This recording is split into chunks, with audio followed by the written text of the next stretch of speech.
这家伙吃着东西都要睡着了。第一次碰到这么爱睡觉的鸟，这胖子真的很奇怪。平时看他精神挺好的，但是你一让他吃东西吧，他就开始犯困，是吧，胖子？可能是经常让他在我手上躺着睡的原因，现在他睡觉不躺在我手上好像还不习惯了，而且还要给他摸头，不然他还睡不着。瞧吧，进入状态了。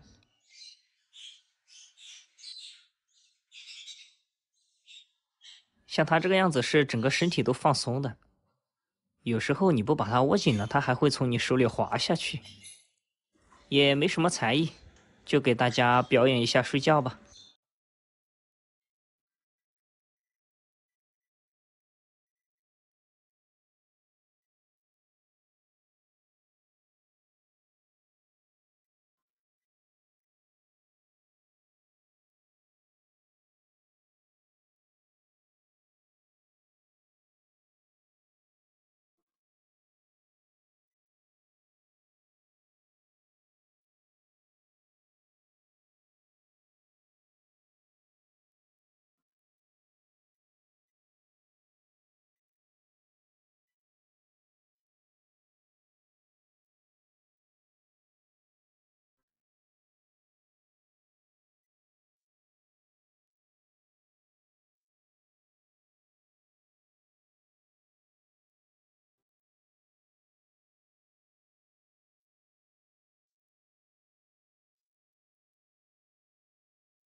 前2天被鸟爸鸟妈咬伤的那颗蛋，就是这个小家伙的兄弟。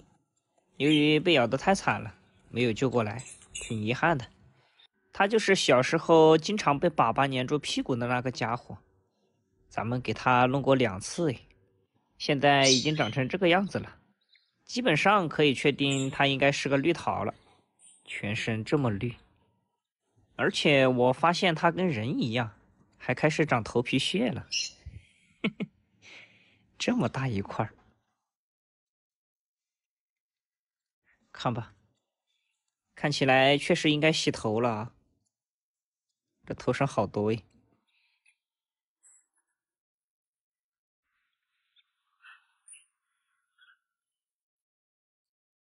好了，给他称称重，也是好久没称了，都41了。我记得上次给他称重的时候，他才28左右诶。算算时间，距离他出壳应该也是有17、8天了。最近长得还是蛮快的，差不多中秋节吧，咱们就要把他送回去了。这家伙来的特别不容易，据说他爸妈生了41颗蛋，不是孵出来不喂给饿死了，就是像上次那颗蛋一样，咬得个稀巴烂。他目前是41颗中唯一存活的一个，所以家里特别稀罕他。咱们也就成人之美了，对吧？反正我也有这么多鸟，跟着我的话肯定没有把它送回去养的好。像它现在这么大了，就是最好养的时候，又不认人，给它口吃的，它就和你亲起来了，而且一天喂2次就可以了，特别轻松。只要把保温给它做好，这种半毛的喂起来没什么难度的。好了，擦擦嘴巴。也是吃了差不多有7、8毫升吧。翅膀上这些羽管全部都冒出来了，看它这些绿色的羽毛，还是挺好看的啊。现在长大了，它知道和人互动了。每次把它放回去之后啊，它就这样眼巴巴地看着我。而且我对这种小雏鸟的这个眼睛啊，特别没有抵抗力，看起来好清澈呀。你不要太过分了啊，到时候都舍不得把你送走了。你该吃吃，该睡睡，不要理我，听到没？好了，关门了，让他休息吧。哎，2天不见，这家伙好像发生了一些变化。大家仔细看，他这个头好像秃了，怎么变成这个样子了？子好丑呀！这家伙消失了2天，一直都没有找到他。今天下午他突然就出现了，要不是他不怕我，我都不敢认他嘞。这是出去被群殴了吗？回来就变成这样了，看起来是在换羽一样，但是也不可能掉得这么厉害呀。不行了，这个头我真的看一次笑一次。太搞笑了，是不是出去被打了呀？来嘛，给你吃。这2个家伙就喜欢跟着我跑，而且我发现给他们买的科尔鸭粮他还不喜欢吃，反而这种鸟粮他还特别喜欢。给他们倒地上。有人问我这2只鸭子是不是一公一母，他们2个都是母鸭子呀，朋友们。没事儿就会对着人嗷一嗓子，有时候你说个话，它都会在旁边笑你。所以再奉劝大家一句，千万不要养母鸭子。没了，可以散伙了。这棉花糖以为还有。走吧，朋友们，吃饱喝足回家了。又听到小狗在叫，隔壁又弄了一只小狗回家，咱们去看一看。快来！哎呦，你怎么被关在这里面呀？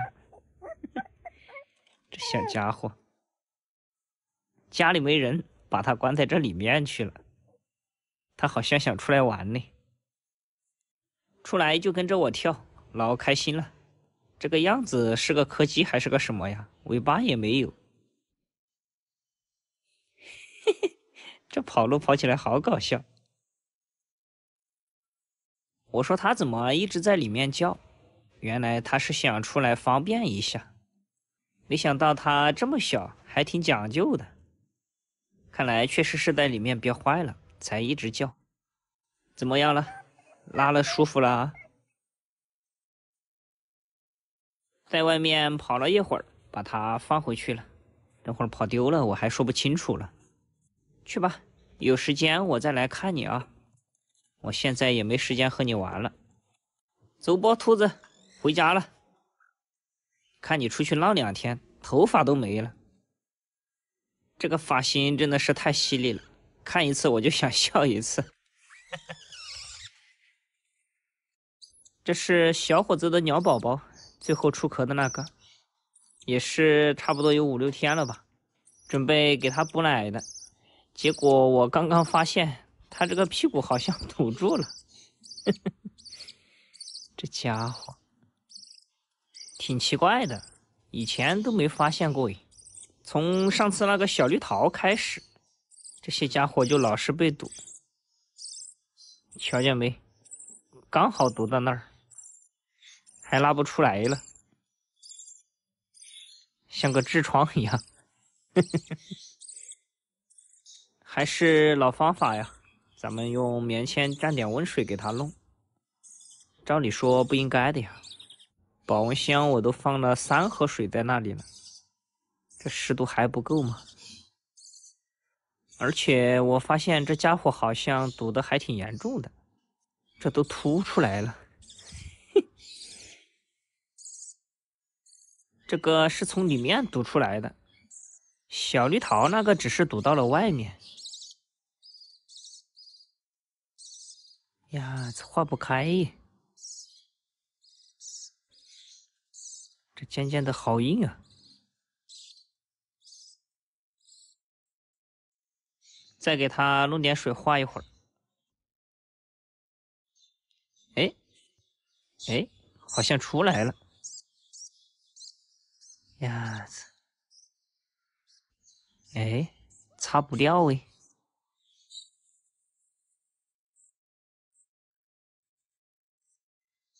算了，直接用手吧，这纸巾也擦不掉。弄出来了，就像咱们鼻子上长的小黑头一样，直接给它拔出来了，这下舒服了。这家伙5、6天了，好像长得不是很快的样子，而且到现在睡觉它还要躺着，把它翻起来它都不干，精神头还是挺好的。再看看这2个稍微大一点的吧，都已经开始长羽毛了。看看这个最大的，眼睛已经睁开了，不知道你们对它还有没有印象啊？它就是前段时间刚出壳就被鸟爸鸟妈揍得鼻青脸肿的那个。我记得刚把它弄出来那会儿，真的是挺惨的。现在都已经长成这个样子了，时间过得还是挺快的啊。这是后面咱们把蛋拿走了自己孵出来的，最先出壳的那个，现在也已经开始长羽毛了，眼睛也睁开一些了。小伙子，开饭了，开饭了。从来都没有想过一只鸟能够像它这样，从一颗蛋开始就经历种种磨难，孵化期间停过2次电，后来出壳以后又吃到了假奶粉，差点没有活过来。好不容易长大以后开始谈恋爱，结果对方好像不是很喜欢他，他又用行动追求来了属于自己的幸福。本以为日子就会这样平平淡淡过下去，可是麻绳专挑细处断，厄运专找苦命人。他不知道的是，这一切其实才刚刚开始，还有很多的未知在等着他。他叫小伙子，本期咱们来聊聊属于他的故事吧。第一次和他相遇，那时候他只是一颗蛋，静静地躺在我的手中。我们甚至彼此都不知道能不能够顺利见面，却毅然决然地赴约，相互打量着彼此，都在确认对方是否靠谱。一转眼孵化来到14天，突然的断电让我有些措手不及。我在尽力给他保温的同时，他却躺在那儿一动不动，仿佛这一切都在他的掌握之中，表现的是如此镇定。时间过得很快，一转眼就来到了他出壳的日子。这是我们第一次见面，我叫了他2声，他也奋力地扭动着身子，好像在给我做出回应。可是天有不测风云，去年夏天整个四川严重缺电，出壳没几天之后，他经历了鸟生中第2次停电。无奈我又把它放回了孵化机里，用最原始的办法给它保温，因为我知道这个时候的它是最需要温暖的时候。转眼1个星期过去了，本该渐渐长大的它，却还如刚出壳般那样瘦小。这是它出壳10天时候的样子，还是和出生那会儿一样，但是头却变得越来越大。我知道这次可能是我不靠谱，没有把它照顾好。我们也积极讨论了很多方法，最后决定给它换奶粉试试。出壳12天，这是第一次给它称重。当我看到它只有4.6克的时候，心都碎了。好在新的奶粉已经到了，我们俩都像抓住了最后的救命稻草一样，他使劲吃，我使劲喂。有时候生命就是这么神奇，在你以为它无路可走的时候，它总能自己找到出路。新的奶粉吃下去2、3天以后，它原本停止发育的身体开始慢慢长大了，但是成长的过程总是伴随着坎坷。在一次喂奶的时候，由于没有把它拿稳，导致它掉到了桌上，磕到了头。本就弱不禁风的身体更是雪上加霜。我记得那会儿我们都担心了他好久，后来事实证明我们的担心是多余的。经历过2次停电，10几天身体停止发育的他，又怎么可能把这点小伤放在心上呢？奶粉换过以后，他身体一天比一天健康，这是他18、19天时候的样子。虽然说还是有一些踉跄，但是他已经彻底摆脱了以前躺着的日子。看着他蹒跚学步的样子，我们都开心地笑了。这是他出壳以来最接近死亡的一次，在23、4天的时候，他突然积食了。本以为换过奶粉之后，他就可以这样顺利的长大，可是生命的成长总是会伴随着一些痛。那一晚，我们就这样彼此安静地陪着对方，谁也没有说什么。漫长的夜晚终将过去，积食是他闯的最后一关。自那以后，他再也没有生过病，身体一天比一天健康。我们都在等着他展翅飞翔的那天。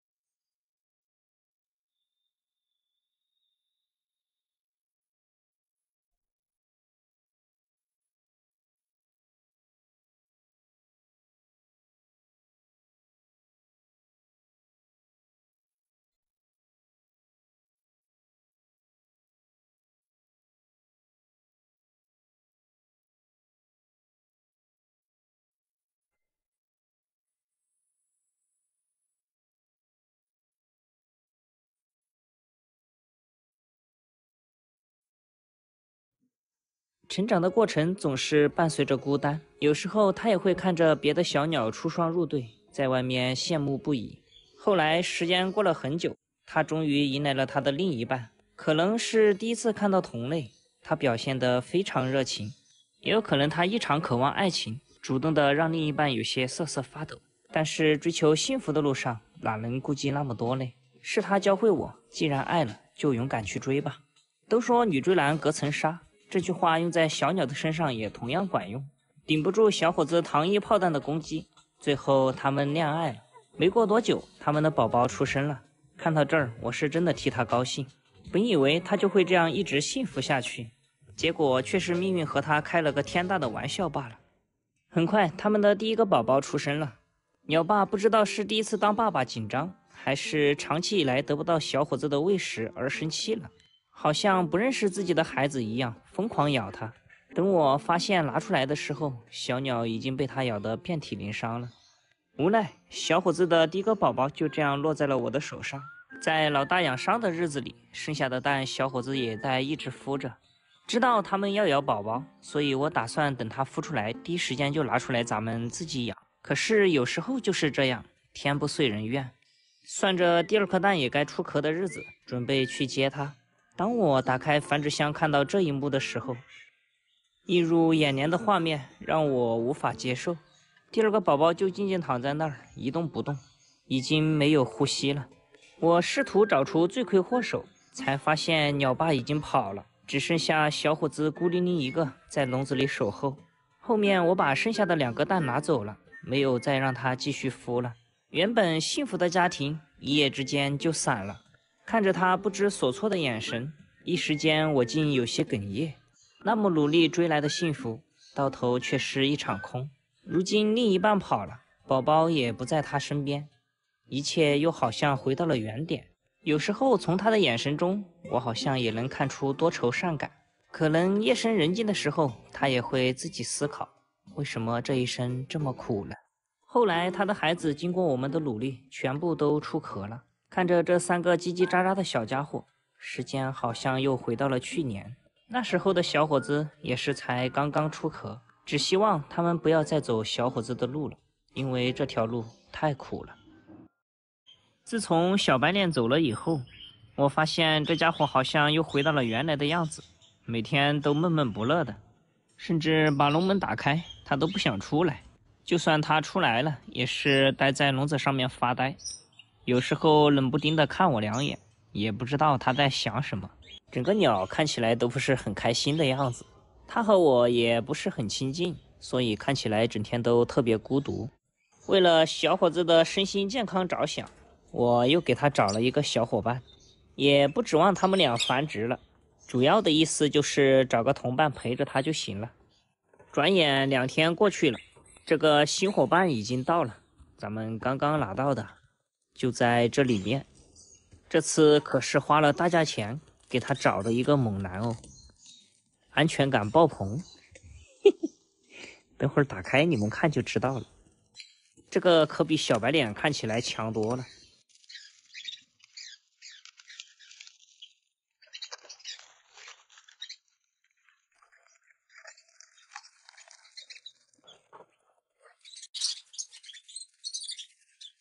瞧见没？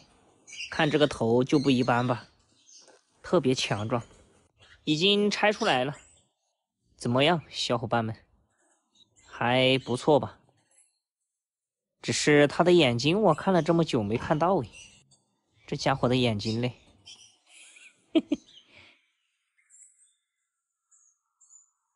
把他抓出来看看，顺便飞鱼给他剪了。这个家伙也是只笼养鸟哦，不亲人的。不过我也不需要他亲我，和小伙子玩就可以了。哎，哪里跑？笼门都不敢开大了，生怕他窜出来就跑了呀。这一飞就飞了400块呀。这家伙老贵了。看看眼睛呢。呀，这眼睛藏得这么深呀，这么一点点，还蛮好看的。这眼睛居然还有一圈白的。行了，检查了都没什么问题，咱们还是把翅膀给它剪了。一般咱们给小鸟剪飞羽，就是剪前面这几根最长的，剪个4根吧。我一般就是剪4根左右，从中间这里给它剪断，千万不要剪得太下面去哦，太下面去剪了会出血的。从这中间剪的话，就跟咱们人剪头发一样，一点都不痛的。另外，如果咱们的鸟是亲人的，建议给它剪飞羽之前啊，还是蒙一下头比较好。我这个无所谓，我这个本来它就不亲人的，所以我就随便给它剪了。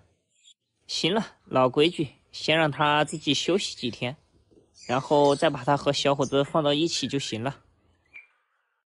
前几天就发现它好像有些不对劲，一直都躺着。你把它翻起来吧，一会儿它就倒下去了。好像这个脚成8字脚了，而且它都出壳1个星期左右了。是不是长得有点慢呀？还是这么小？据我观察，它这个粑粑呀，这些都是正常的，没什么问题啊。就前2天稍微堵了一下，咱们给它弄开以后，它又正常排便了。把它放这里面呢，看能不能站稳。瞧吧，这个脚，嘿嘿，好像不行。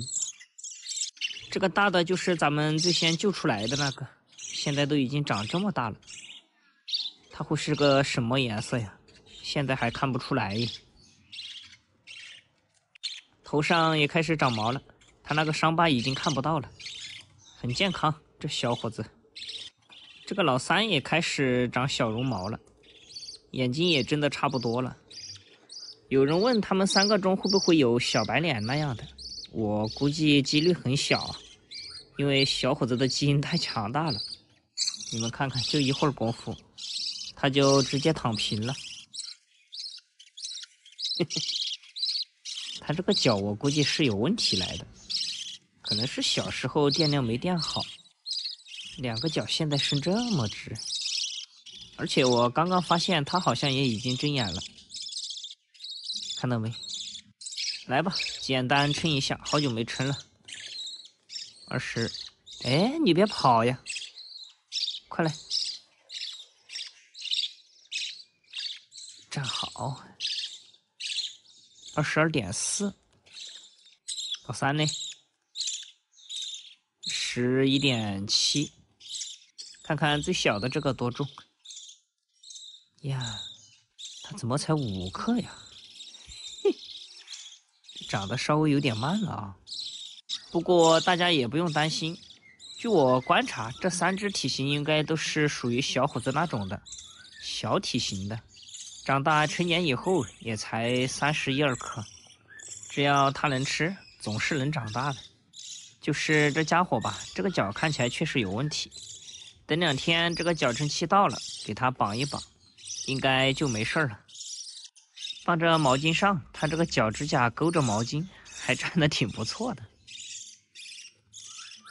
哎，要不咱们用毛巾给它垫一垫，对吧？勾着它的脚，说不定就好了嘞。来吧，你们2个，你先来。哎，这怎么还在相互喂了嘞？这个不是在打架哦，好多人说他们俩这样是在打架，其实他们这样相互咬是在找东西吃的意思。双方都以为是鸟妈来了嘛，特别激动。可能你们也发现了，是不是闹麻了？现在还只是刚开始，等他们3个再长大一些，那才吵。来吧来吧，哎呀，终于轮到你了。嘿嘿，在旁边激动半天了，这家伙。你们仔细看他这个头，长得好奇怪。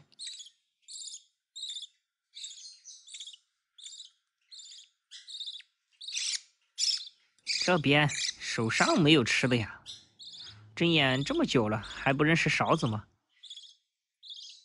这个老三应该是把我的手当成鸟妈了，窜着窜着的跑到手下面来了，可能是第一次被这样扶着，他们俩好激动的样子。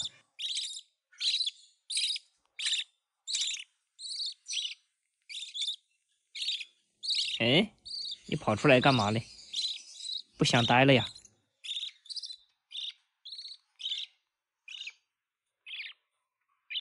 出壳就便秘，咱们给它清理了2次粑粑的那个小家伙，现在已经长成这样了。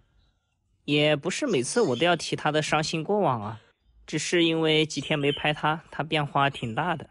不给大家说一说，你们都不知道它是谁。好像它出壳也是有23、24天了吧，真的是越长越像个猕猴桃呀。长大以后就再也没有堵过，看吧，现在干干净净的，也是有好几天没给它称了。43.8，这体重还算标准啊，再长大些应该还会再长一点。这边别啃手呀，明天它就要离开了，算算时间也是过得好快啊，20几天就这样一下过去了。这家伙突然之间都长这么大了。像小鸟有这么大的时候，咱们带回家养就刚刚好，给它喂段时间的奶，等它长大以后就非常亲人了。所以我建议大家想养亲人的鸟啊，都从慢毛开始养。快来，还有一些，嘴巴张大一点嘛。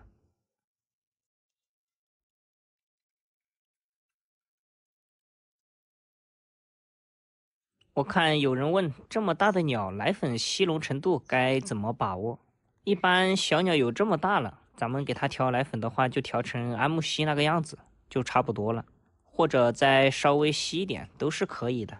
还有，大家就不要再问调奶粉的比例了。养了这么多鸟，我从来没有按照比例调过，我也不知道。一般都是凭感觉来的。就比如稀了，咱们给它再调浓一些，对吧？浓了就调稀一点就可以了，没有你们想象中的那么严谨啊。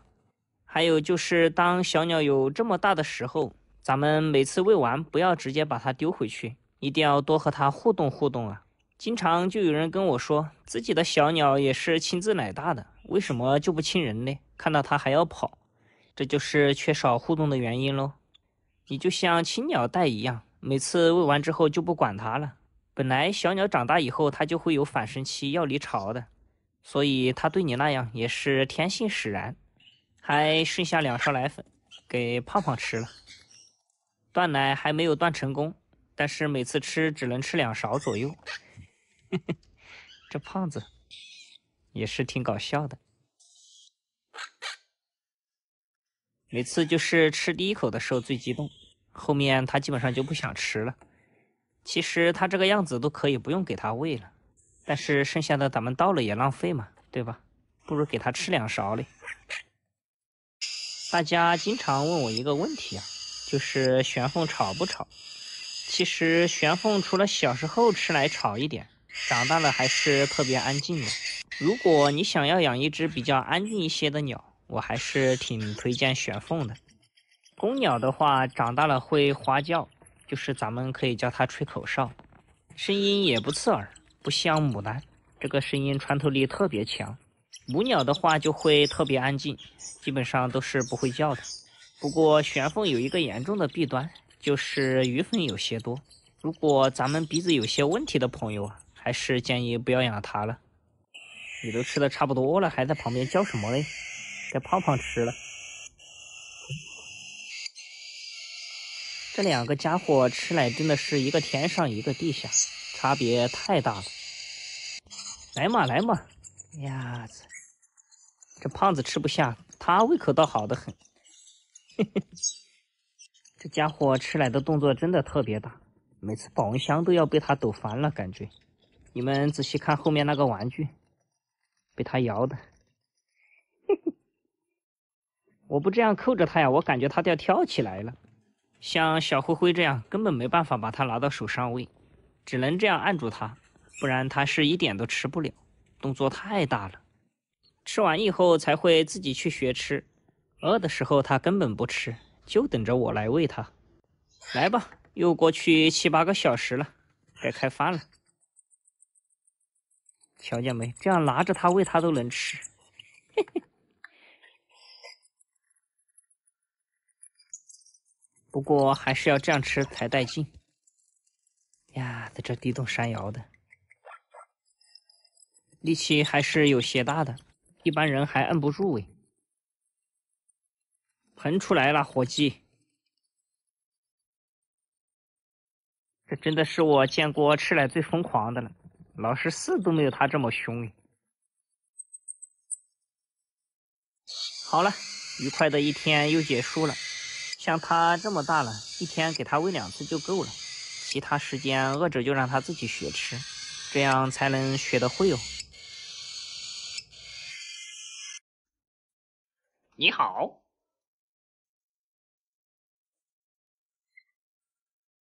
你好，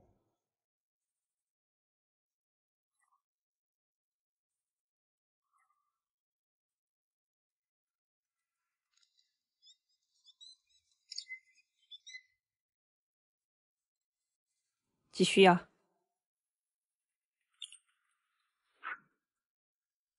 来吧，看在你今天这么乖的份上，还赏脸吹了2句啊。前段时间被喜鹊给他拔掉的冠也已经长出来了，老师4这个颜值又恢复了，朋友们。出来了，又不开口了。吹一个，老师4。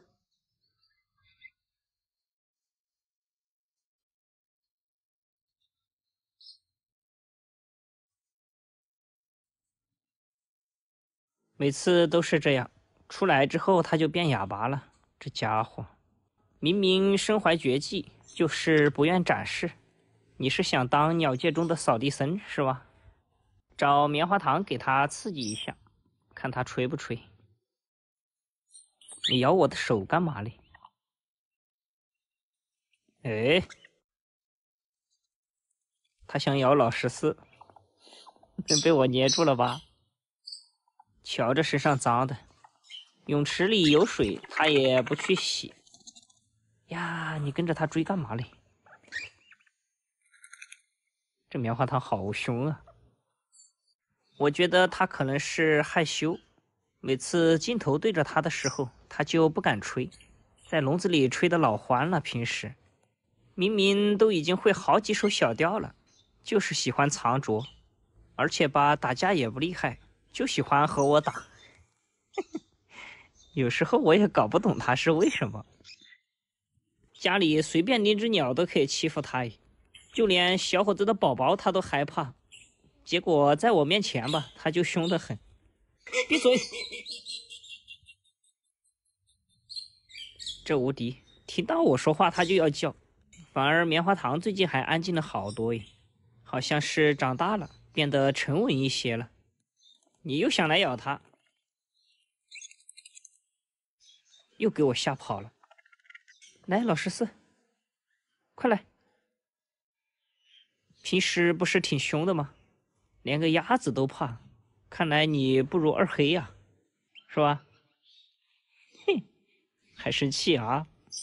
现在头也不给摸了，摸他头他也不干了。